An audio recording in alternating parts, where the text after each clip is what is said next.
Welterweight is becoming the biggest mess in the sport right now. I mean, it's not just a log jam. If you go look at 155 pounds, which is completely baffling, what a hard day trying to look at the hammers, the absolute hammers at 155 and figure out who should be ranked number one and who should be two. I mean, you want to go 1 through 5, you ask 5 different people, you get 5 different opinions, okay? 170 equally is confusing, but not for the same reasons. There's so many moving parts at 170 pounds. First off, what are you doing with Leon Edwards? Allegedly, Leon cannot get into the country. We're hearing that those things are going to change, but poor Leon hadn't lost in 4 years. Was looking to main event a card in his hometown against one of the biggest stars in the division in Tyron Woodley, and all of a sudden everything happens and that's off the table, and we're still hearing he can't get here, so you got to move on with the division. Then let's look at the other end of the spectrum. What's going with the champ? Kamaru's not hurt. Kamaru's not sick. Kamaru's ready to go. He's just looking for an opponent. Generally, when you're breaking down a division, the very first problem that you solve is, okay, who's the next title fight? All right, let's work backwards. Who are our contenders? Who are our players here? Hey, anybody got a personal grudge? But you kind of look around the room, but you take care of the champ first. The way it goes. There's certain respects and honors that come with being the champion. I don't know what's going on there with Kamaru. I can't tell you who's next. I was a big believer that it was Masvidal. I even thought when the Masvidal-Kamaru fight got broken up that this was pandering. This was gamesmanship and sportsmanship. We're all going to see a little bit of fun here. I'm into those kinds of things. I like to see those plays. I love the chess moves. But it appears that that's not it. It appears we don't need to take that statement with a grain of salt. We need to take it at face value. Kamaru Usman and George Masvidal just do not look like they are going to fight. Then I get rumblings directly from Errol, who's the best in the business at knowing this stuff, that as a matter of fact, not only does Masvidal want to rematch Nate, he just likes that matchup. He likes putting the BMF. He wants to run this great memory back. Not only does he want, that's what Nate wants.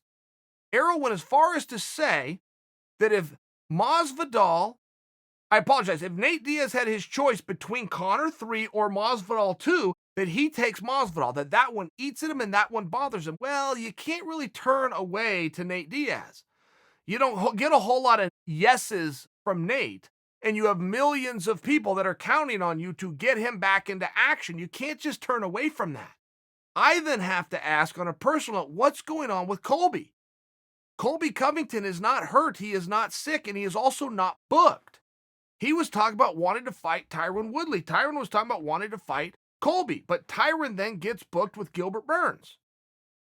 That's very interesting to me. I don't have the answers there. I'm seeking the answers. I'm asking some questions because I want somebody to answer this. But when you do look at 170, it would seem to me that we still need to go in order, which is get the champ an opponent. It would just see, we got to get the champ an opponent. We got to figure out what's going on there. Everything else gets put on hold until that championship starts to get back in the mix. And then you start looking at the contenders. Who are they? Way you can tell me Colby Covington isn't a contender, and there's no way you can tell me Leon isn't a contender, and I don't think you're going to have an easy time acting as though Gilbert Burns, should he get over on Tyron Woodley. I mean, everybody loves a dark horse. You can always look at the usual suspects, but then when you have a dark horse present itself, there's always an excitement around that. And speaking of T. Wood, what's he got to do to get back on track? Is a win over Burns enough? Probably not. Purely because of perception. People do not understand that Gilbert Burns has won 7 of his last 8 fights spread over 2 different weight classes. They just don't. It's just a reality. Gilbert is now having his coming out party and getting this big exposure to the world. I don't know that a victory over Gilbert will be quite as good for Tyron as a victory for Gilbert over Tyron would be for Burns. That's okay. You end up in those spots sometimes. That's okay. But you're still left with, well, then what's next? And I think we can agree that if Masvidal and Nate go out there and fight, that's going to be awesome and it's going to be fun, and hopefully we can make it for the BMF. That would really be great. But I think we could also agree that is not a likely number 1 contenders fight. It would seem as though if Masvidal would like to fight for the championship, the time is now. It would seem as though from the information that we've been given, which in all fairness, I have not verified any of it. I prefer to speculate. I haven't verified it, but it appears that he has said no to Usman. That he'd like to go in a little bit of a different direction. Okay, no problem. But if the answer is no today, the answer is no tomorrow. So if it's not going to be Masvidal or Nate, what is the fight that is going to determine who the contender is? I love the Colby option. Colby Covington and Kamaru Usman are going to fight again at some point. That fight was an amazing fight, and it appears that Colby's the only dance partner out there who got a seat open.